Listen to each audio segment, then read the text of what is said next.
Top of the afternoon to you. Hey everyone, it's Mr. Flying Pig HD here again today. It's probably sick of the sight of me by now. But there's a bit of breaking news from a Manchester United perspective. Zlatan Ibrahimovic and And Mings have been charged by the FA for violent conduct. Of course, if it's not dealt with by the referee in the game, i.e. they're not given a yellow or a red, and there's video evidence of an incident after the game, then it can be retrospectively punished. So that's what's happened. It's going to be actually decided what the punishment is in the very near future. But I'll just read you the article that's breaking here on the BBC News website. It says, Zlatan Ibrahimovic and Bournemouth defender And Mings have been charged with violent conduct by the Football Association. The pair clashed during the 1-1 draw between their sides on Saturday when Mings, 23, landed on United forward head with his studs. That's not really what happened, is it? He stamped on his freaking head, man. He didn't land on the United's forward's head with his studs. What sort of wording's that? It says, moments later, Ibrahimovic caught Mings in the face with his elbow at a corner. Both players have until 6 p.m. GMT on Tuesday to reply to the charge. It says deliberate elbowing and stamping are both red card offences, so would result in a three-match ban if either Ibrahimovic or Mings were found guilty. However, Mings could face an increased ban for his offence, which he should, because it was a horrendous stamp. It should be punished, for an extended period of time, really. If Zlatan's going to get a three-game ban for that elbow, which is a retaliation, really, then I think it's only fair that Mings gets a bigger punishment. But the real problem with this is that, United have got a few big games coming up. We've got Chelsea, of course, in the quarter-final. We've got of the FA Cup. We've got Middlesbrough and West Brom in the league.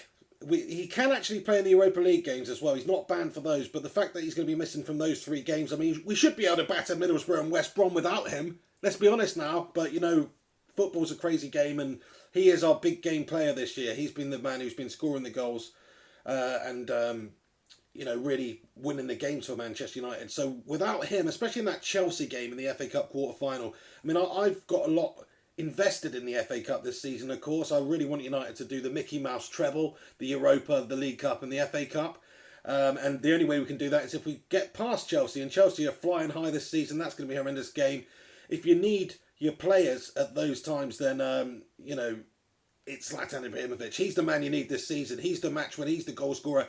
He's the player who can pop up, in the 90th minute of a game when everything's riding on it. Cross comes in and he nods it in the back of the net. He's that type of player. So to be without him for the Chelsea game, that's piss poor, quite frankly. But it's nice that we can play him in the Europa League. He will be starting those games then. If he's banned for the other ones, he'll be starting those.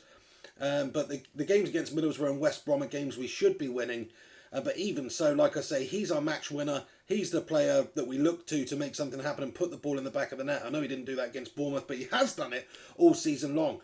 So this is unfortunate. I think both managers, both clubs would just have liked to for this incident to be brushed under the carpet, basically, and neither of the players got punished. But they have been. I mean, I think Mourinho was alluding to that in his post-match press conference when he just basically said, these things happen. These are grown men. It's a tough sport. Whatever. Forget it now. He didn't want Zlatan Ibrahimovic banned, and the reason he doesn't want him banned is because he's the man who's banging in the goals for us this season. So. Yeah, just wanted to get your guys' opinions on it, keep you up to date with what's actually happening. Thank you for watching this live stream. I don't think it's actually working properly. I think I've just realised at the end of the freaking video it's not working properly. But if it is, let me know. I can see some comments here. Time for Rashford to step up, says A. Huss.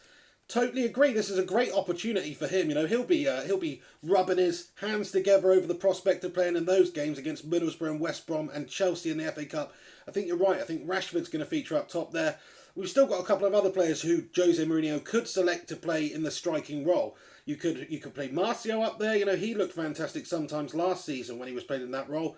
Also Rooney, he can play up top there. So Jose Mourinho still has some options here. It's just whether or not he does select Rashford, which I think he will. I think he'll give the nod to Rashford, even in those big games. Rashford came in last season and scored some very important goals for us in big games. He's a natural born finisher.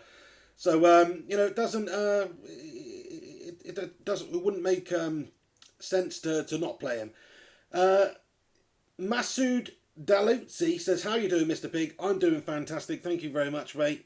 Antonio, he asks, how long is Ibra's ban? Well, I think it doesn't actually say on here, but I think it'll be 3 games for violent conduct, which is the usual sort of charge. So we get a 3-game ban, and Tyrone Mings could get significantly longer for that horrendous stamp. But there we have it. Let me know what you guys think about it. It's bad news for Manchester United. We needed Zlatan Ibrahimovic against Chelsea. We really did. It's fortunate that he can play in the Europa League games, but we're still going to miss out on that Chelsea game and a couple of games in the league. So it's absolutely gashtastic. Get your thoughts and opinions in below. Thank you for tuning in. Thank you for all the comments. Do appreciate it. Also, as always, make sure you pop back after this video is actually published to comment on it so I can read them and reply to them, etc. Because sometimes I miss these while I'm doing the live video and I'm nattering like an old granny. So until next time, take it easy. I'll be back with some more news about Manchester United soon, I'm sure. It feels like a Manchester United news week. I think there's going to be some crazy shit going on this week, so keep your eyes peeled. I'll see you soon. Thanks very much for watching. Chuck a like on it, subscribe, comment, get involved. Follow me on social media at Twitter, Instagram, Facebook, all Mr. Flying Pig HD. Until next time, have yourself a good day, take it easy, and I'll catch you soon.